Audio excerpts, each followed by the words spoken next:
Hello students, welcome to easy math for NDA. I am Ujjwal Kaushik, your friend. जो भी students NDA की preparation कर रहे हैं उनके लिए हमारा चैनल बहुत यूजफुल है, क्योंकि हम क्वेश्चन और कॉन्सेप्ट साथ में समझते हैं। चलिए, आज का क्वेश्चन है the side of a triangle ABC are AB equal to 3 centimetre, BC is 5 and CA is 7 centimetre. Consider the following statement: the triangle is obtuse angle triangle, the sum of the acute angle of the triangle is also acute. तो इनमें से कौन सा statement correct है? तो चलिए पहले थोड़ा सा कॉन्सेप्ट समझ लेते हैं। कॉन्सेप्ट क्या हम यहाँ पे यूज करने वाले हैं, उस कॉन्सेप्ट को समझते हैं। सबसे पहले हमें क्या गिवन है, हमें एक ट्राइंगल गिवन है, तो एक ट्राइंगल बना लेते हैं।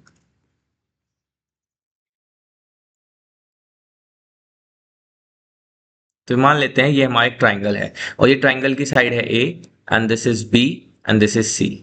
ठीक है, ये हमारा ट्राइंगल है ABC। तो जो हमारा ये एंगल होता है, ये होता है हमारा एंगल A, इसको क्या कहेंगे, एंगल A। ये है हमारा angle B and this is our angle C। ठीक है, मैं आपको भी पहले थोड़ा बेसिक बता रहा हूँ ताकि आपको जो कॉन्सेप्ट हम यूज करने वाले हैं उसकी बेहतर समझ हो। अब देखो, जो एंगल A है उसके सामने वाली साइड को ए, स्मॉल ए से रिप्रेजेंट करते हैं। मतलब जो एंगल ए के सामने ये साइड बनी, इसको स्मॉल ए यानी कि साइड ए से रिप्रेजेंट करते हैं। इसी तरह से जो एंगल बी के सामने साइड बनती है उसको एंगल बी से रिप्रेजेंट करते हैं, साइड बी से रिप्रेजेंट करते हैं जो एंगल बी के सामने बनती है। तो यानी कि ये वाली साइड हो गई हमारी बी, और जो एंगल सी के सामने बनती है उसको बोलते हैं स्मॉल सी यानी कि साइड सी।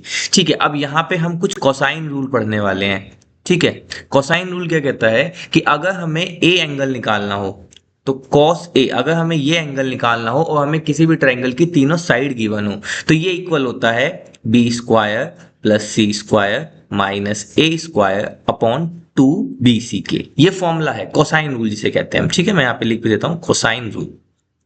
इसी तरह से मान लेते हैं कि हमें कॉस बी निकालना था, तो कोस बी क्या होगा। अब देखो, बी के सामने वाला ये जो बी एंगल है, तो इसके सामने वाली साइड हमेशा सब्ट्रैक्ट होगी, तो यानी कि A square plus C square minus B square upon 2AC। ठीक है, यानी कि जिस एंगल की बात करेंगे वो सिर्फ एक ही बार यूज होगी, साइड उस वाली। चलो, अब तीसरा अगर हमें मान लेते हैं कॉस सी निकालना हो, तो this is equal to A square plus B square minus C square upon 2AB। तो ये हमारे पास फॉर्मूला होता है जिसकी हेल्प से हम आज क्वेश्चन सोल्व करने वाले हैं। चलिए अब अपने क्वेश्चन पे चलते हैं। हमारे क्वेश्चन में जो गिवन है triangle ABC, AB equal to 3 centimetre.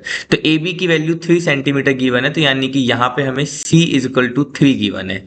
ठीक है, चलिए उसके बाद हमें गिवन है BC इक्वल टू 5। तो BC is equal to 5, it means A is equal to 5 given है, और CA इज इक्वल टू 7। तो C यानी कि B is equal to 7 given है। अब हमें तीनों साइड गिवन है, तो हम किसी भी फॉर्मूले से, किसी भी एंगल से हम उसको सोल्व कर सकते हैं, किसी एक के लिए भी सोल्व करेंगे। तो चलिए, अगर मैं यहाँ पे सोल्व कर लेता हूँ, किसको सोल्व करें, अपनी मन से हम किसी को भी सोल्व कर सकते हैं। तो कॉस बी के लिए सोल्व कर लेते हैं। तो देखो, कॉस बी में अगर मैं फॉर्मूला लगाऊं, तो that formula is A square plus C square minus B square upon 2AC। अब देखो, यहां से ए स्क्वायर की वैल्यू कितनी है, 5 का square, it means 25, plus C square की वैल्यू कितनी है 9, माइनस बी स्क्वायर की वैल्यू कितनी है 49 अपॉन 2AC मीन्स ये आ जाएगा 30, है ना, 2AC। तो अब अगर इसको सोल्व करें तो 25 प्लस 9 यानी कि ये हो जाएगा आपका 34, और 34 में से ये गया तो माइनस का 15 अपॉन 30। तो यहाँ से हमारे पास कॉस बी जो था, कॉस बी की वैल्यू आ गई माइनस का 1/2। अब देखो, cos b की वैल्यू आ गई माइनस का 1/2। इससे क्या हुआ, इससे हम b की वैल्यू निकालें तो माइनस 1/2 कितना होता है, cos 120 डिग्री माइनस 1/2। तो यहां से जो हमारे पास ये एंगल b था, ये कितना आ गया 120 डिग्री। चलो, अब पहला जो स्टेटमेंट था, पहला स्टेटमेंट था triangle is a obtuse angle triangle. अब मैं यहाँ पे आपको बता देता हूँ ऑब्ट्यूज एंगल ट्राइंगल क्या होता है। ठीक है, अगर नहीं पता इन केस, तो ऑब्ट्यूज एंगल ट्राइंगल हम उसको बोलते हैं जिस ट्राइंगल का कोई भी एक एंगल वो जो है 90 से बड़ा हो। ठीक है, कोई भी एक एंगल अगर 90 से बड़ा है तो उसको ऑब्ट्यूज एंगल ट्राइंगल बोलते हैं। यहाँ पे हमने देखा एंगल भी जो है 120 डिग्री आया है, जो कि क्लियरली 90 डिग्री से बड़ा है। तो यानी कि जो मेरा ट्राइंगल ABC है, ये क्या है, ये एक ऑब्ट्यूज एंगल ट्राइंगल है ना। ऑब्ट्यूज एंगल में क्या होता है, कोई भी एक एंगल 90 से बड़ा होना चाहिए। तो ये मेरा ऑब्ट्यूज एंगल ट्राइंगल है, तो पहला स्टेटमेंट तो सही हुआ। अब चलो दूसरे स्टेटमेंट का अगर जिक्र करें, स्टेटमेंट 2 की बात करें, तो स्टेटमेंट 2 में हमें गिवन है the sum of the acute angles of the triangle is also acute. ठीक है, तो अब देखो, हम यहाँ पे एंगल सम प्रॉपर्टी यूज करते हैं। हम जानते हैं angle A plus angle B plus angle C, ये तो 180 के इक्वल होगा। तो यहां से angle A plus angle C क्या हो जाएगा, this is 180 minus angle B.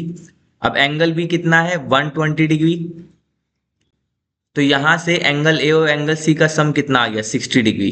तो देखो अब एक्यूट एंगल ट्रायंगल क्या होता है, एक्यूट एंगल होता है जो एंगल 90 से छोटा हो। तो देखो वही आया ना कि सम ऑफ द एक्यूट एंगल्स, तो बचे हुए जो दो एंगल्स थे उन ट्रायंगल का सम भी उन एंगल का सम भी आपस में क्या आया, एक्यूट आया, 60 डिग्री लेस देन है 90 डिग्री से। तो यानी कि हमारा स्टेटमेंट 2 भी ट्रू है। एक बार फिर से आपको बताता हूँ एक्यूट एंगल क्या होता है। एक्यूट देखो एक्यूट एंगल होता है जो एंगल 90 से छोटा हो। अब अगर किसी ट्राइंगल के एंगल एक्यूट एंगल है तो उसको एक्यूट एंगल ट्राइंगल बोलते हैं, यानी कि उसके तीनों एंगल अगर 90 से छोटे हैं। तो यहाँ पे हम देखें तो हमारा एंगल ए और सी इसका सम जो आया वो 60 डिग्री आया, जो कि लेस देन 90 है। तो यानी कि ये वाली बात सही हुई कि जो इसके रिमेनिंग जो एंगल्स हैं उनका सम जो है वो भी अपने आप में एक एक्यूट एंगल है। तो यानी कि both statement 1 and statement 2 is right. I hope this is clear to you. If you have still any doubt you can ask to me into the comment box. Thank you very much. Please subscribe the channel. Be happy.